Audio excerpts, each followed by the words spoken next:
Christ Triumphant, a devotional of Ellen G. White, May 21. In adversity the character is revealed.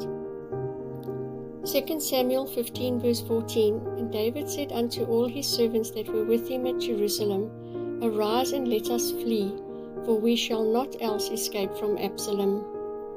David was never more worthy of admiration than in his hour of adversity.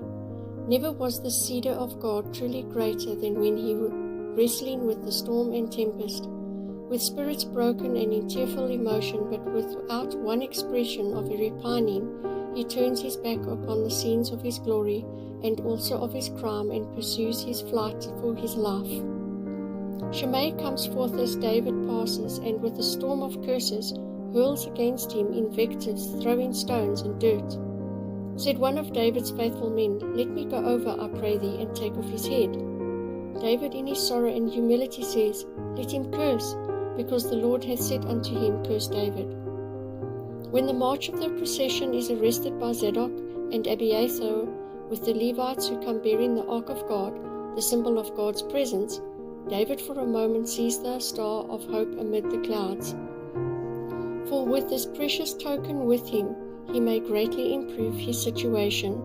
But how unselfish, how noble is the man David! In his overwhelming affliction, David's resolution is taken.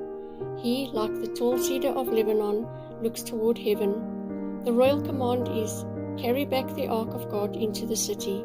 His reverence and respect for the ark of God would not allow him to consent that it should be imperiled by his vicissitudes in his hasty flight.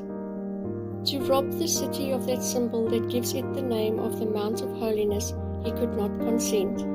Had he possessed selfish motives and a high opinion of himself, he would gladly have gathered everything that would build up his sinking fortunes and give him power to secure his safety.